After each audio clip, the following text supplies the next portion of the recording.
بسم اللہ الرحمن الرحیم۔ السلام علیکم ناظرین، اسرائیل کا وجود دراصل امریکہ اور برطانیہ کا مرہون منت ہے۔ برطانوی سامراج کے زمانہ میں ہی پہلی جنگ عظیم کے بعد یہودیوں کو فلسطین میں بسانے کا عمل شروع کر دیا گیا تھا، کیونکہ یہ ممالک یہودیوں کے مکر و فریب سے واقف تھے اور یہ انہیں اپنے ملک میں بسانے کی غلطی نہیں کر سکتے تھے۔ چنانچہ اس آباد کاری کو مذہبی رنگ دے دیا گیا اور تاریخ سے انحراف کرتے ہوئے ہیکل سلیمانی کا رنگ چڑھا دیا گیا۔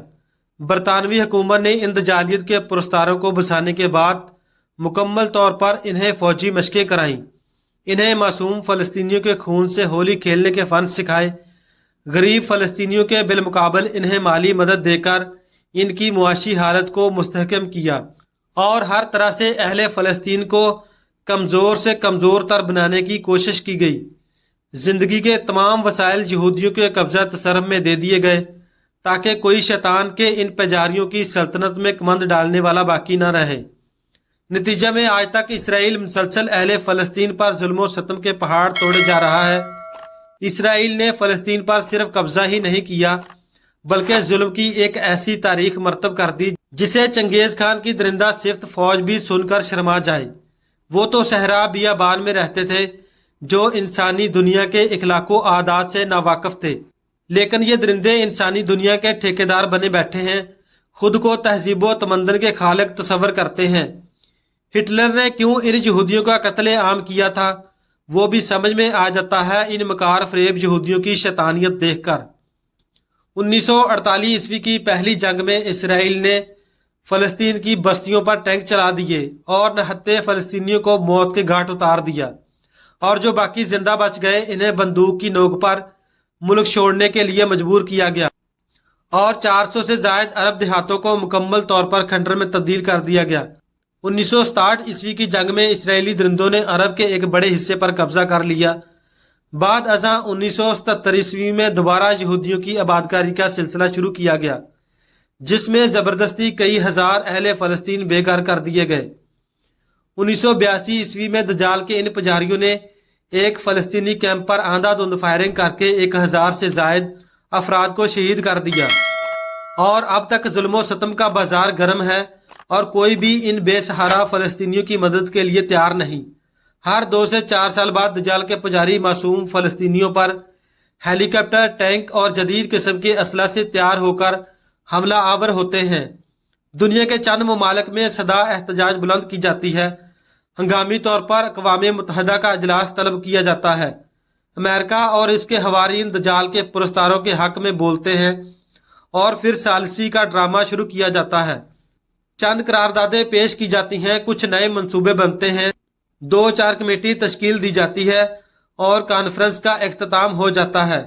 فلسطین میں جاری یہ جنگ عالم انسانیت کی سب سے عجیب جنگ ہے۔ ایک طرف جنگی ہتھیاروں سے لیس شیطانی لشکر ہے، دوسری طرف نہتے لاچار اور غریب عوام ہے جو خدا وحدہ لا شریک کے پرستار ہیں۔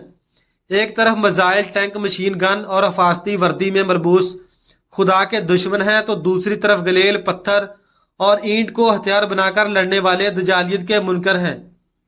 ایک طرف سے بم برسائے جاتے ہیں، دوسری طرف سے ارض فلسطین کے ننھے منھے گلاب معصوم چہرے والے بچے فتح و شکست کی رسم دنیا سے بے نیاز پتھر لے کر بمبوں کے مقابلے کے لیے آ جاتے ہیں۔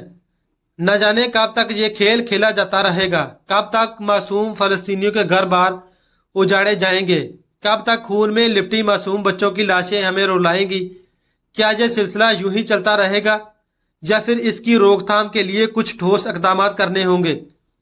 امریکہ اور اس کے حوارین یا پھر اس کی زر خرید لونڈی اقوام متحدہ کے پاس اس مسئلہ کا صرف ایک ہی حل ہے، اور وہ ہے عظیم تر اسرائیل کا وجود، جہاں بیٹھ کر دجال کے پجاری پوری دنیا میں حکومت کر سکے۔ موجودہ فلسطین پر ہر طرح سے قابل رحم ہے اور آزاد دنیا کا سب سے بڑا قید خانہ ہے، اور یہودیوں نے مسلسل ظلم و ستم کی آڑ میں بیت المقدس پر بھی قبضہ کر لیا ہے۔ مسلمانوں کو آئے دن نماز پڑھنے سے روکا جاتا ہے۔ زیر زمین کھدائی اور مسلسل گولہ باری اور بمباری کی وجہ سے اقصی کی دیواریں کمزور ہوتی جا رہی ہیں۔ غریب و نادار فلسطینی آج بھی اپنا سب کچھ اقصی کی حفاظت کی خاطر لٹانے کے لیے تیار بیٹھے ہیں، لیکن جن کے پاس دفاع کے لیے کوئی مضبوط بند نہ ہو وہ محض قوت ارادی و اعتمادی کی بنا پر کب تک قائم رہے گی؟ جو خود برباد کر دیے گئے ہیں وہ دوسروں کو کب تک آزاد رکھیں گے؟ پھر بھی یہ محض ایمانی حرارت ہے کہ مسلسل 7 دہائیوں سے فلسطینی آج بھی دیوار اہنی بنے ہوئے ہیں اور اقصی کی حفاظت اپنے آخری سانس تک جاری رکھنے کا عزم کر چکے ہیں۔ اقصی سے مسلمانوں کا مذہبی عقیدہ وابستہ ہے۔ یہی وہ مقام ہے جہاں سے رسول اکرم صلی اللہ علیہ وآلہ وسلم نے سفر معراج کی شروعات کی تھی۔ 1400 سالہ تاریخ میں ہمیشہ مسلمانوں نے اقصی کی حفاظت کی ہے اور مسلمان ہی اس کے ذمہ دار رہے۔ مسلمان ہونے والے یہ وہی فلسطینی ہیں جو کئی ہزار سال سے اقصی کے ارد گرد آباد ہیں۔ اس طویل عرصہ میں صرف 90 سال کا عرصہ گزرا ہے جس میں صلیبیوں نے اقصی پر قبضہ کر لیا تھا، جس کی سرکوبی کے لیے صلاح الدین ایوبی کو 30-35 سال تک مسلسل جنگ کے میدان میں رہنا پڑا، اور اب ایک مرتبہ پھر صلیبیوں کی ہی مدد سے دنیا کی ذلیل ترین قوم اور دجال کے پجاری حملہ آور ہیں، جن کی سرکوبی کی خاطر پھر اقصی کی دیواریں صلاح الدین ایوبی کو صدائیں دے رہی ہیں، چیخ چیخ کر پکار رہی ہیں، اے مسلمانوں آؤ، اقصی کی بیٹیوں کی چادریں چھینی جا رہی ہیں، مسجد اقصی میں انہیں بے حرمت کیا جا رہا ہے، معصوم بچے ننھے منھے ہاتھوں میں گلیلو پتھر لیے ہماری حفاظت پر مامور ہیں۔ کیا اب بھی ہم اقصی کی آواز پر لبیک نہیں کہیں گے؟ کیا ہمارا فرض نہیں بنتا کہ ہم ان کے حق میں آواز اٹھائیں؟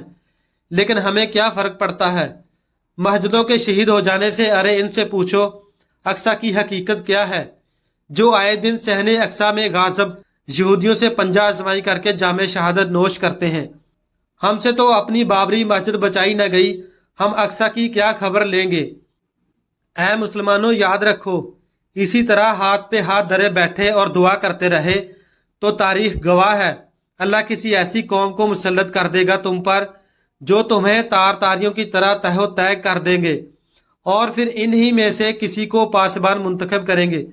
آزمائش اور عذاب کے فرق کو سمجھو، حالات کی نزاکت کو محسوس کرتے ہوئے اپنے اندر تبدیلی لائیں، اقصی کی بازیابی کے لیے تن من دن سے اٹھیں۔ خدا کی قسم یہودی بڑی ذلیل قوم ہے، اللہ ہمیں اس پر غلبہ عطا فرمائے۔ انشاءاللہ اے فلسطینی شیر دل مجاہدو، ہم مجبور ہیں لیکن تمہارے غم میں برابر کے شریک ہیں۔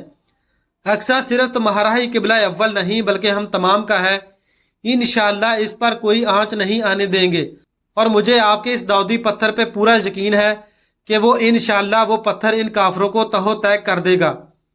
یہودی سال نو کے موقع پر ایک بار پھر اقصی کی دیواریں لہو لہان ہیں، کھڑکیاں توڑی جا رہی ہیں، گیٹ اکھاڑے جا رہے ہیں، لیکن پورے عالم اسلام سے کسی بھی مسلم حکمران کی آواز فلسطین کے حق میں نہیں اٹھ رہی ہے۔